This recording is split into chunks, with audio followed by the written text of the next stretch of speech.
নগাঁও জিলাৰ সোণাই নদী উত্তৰাঞ্চলিক জাগৰণ সাংস্কৃতিক গোষ্ঠীৰ উদ্যোগত 10 মাৰ্চৰ পৰা 22 মাৰ্চলৈকে জাগৰণ সাংস্কৃতিক গোষ্ঠীৰ প্ৰাংগণত দুদিনীয়াকৈ আৰম্ভ হৈছে বিহু কৰ্মশালা।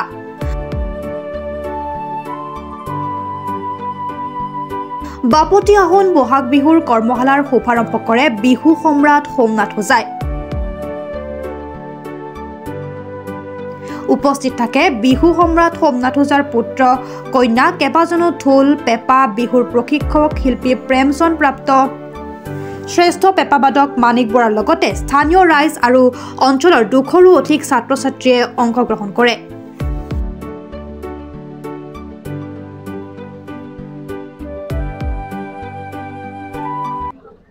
নাহৰ ফুল ফুলিলে কুলিয়ে বিনালে কেতেকী ফুলিলে গছত সৰু সৰু গছবিলাকত কেতেকী ফুল হয়। আজি ৰাইডঙিয়াত ঢোলে গিৰিগিৰালে বিহু বিহু লাগিছে প্ৰাণত।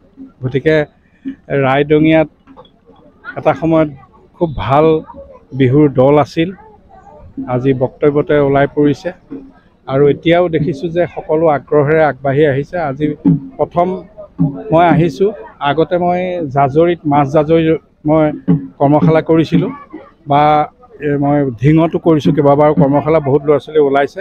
মই ভাবোঁ যে ৰাইডঙিয়াৰ পৰাও বহুত ল'ৰা ছোৱালী ওলাব। মই আগ্ৰহী দেখিছোঁ, সৰু সৰু কণ মইনা মইনী সকলো আগবাঢ়ি আহিছে। বিশেষকৈ অভিভাৱকসকলক মই ধন্যবাদ জ্ঞাপন কৰিছোঁ। তেখেতসকলে আগবঢ়াই দিলেহে হ'ব, কাৰণ আজিকালি পঢ়াৰ যিটো বোজা, সেই বোজাত এনেকুৱা আনুষংগিক কিছুমান বস্তু কৰিবলৈ অসুবিধাই হয়। কিন্তু তাৰ মাজতে যিসকলে আগ্ৰহী অভিভাৱক থাকে তেখেতসকলে লৈ আহিলে নিশ্চয় আমি অসমীয়া কৃষ্টিটো, এই অসমীয়া সংস্কৃতিটো আমি জীয়াই ৰাখিব পাৰিম। মাধ্যমত আৰু সংস্কৃতিৰ সমাজ সেৱা কৰি আহিছে আৰু তেখেতসকলে যিটো পদক্ষেপ লৈছে সেইটো এটা বৃহৎ পদক্ষেপ।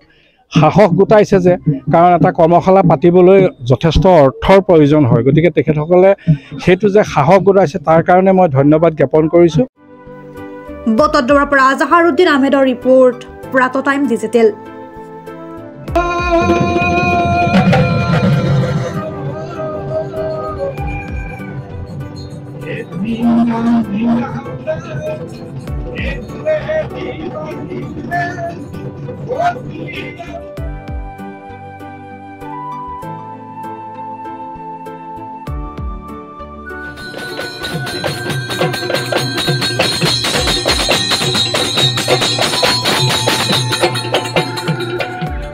শদিয়াৰ পৰা ধুবুৰীলৈ, বৰাকৰ পৰা ব্ৰহ্মপুত্ৰলৈ সকলোৰে মাজত চিনাকি এটা নাম প্ৰাতঃ টাইম।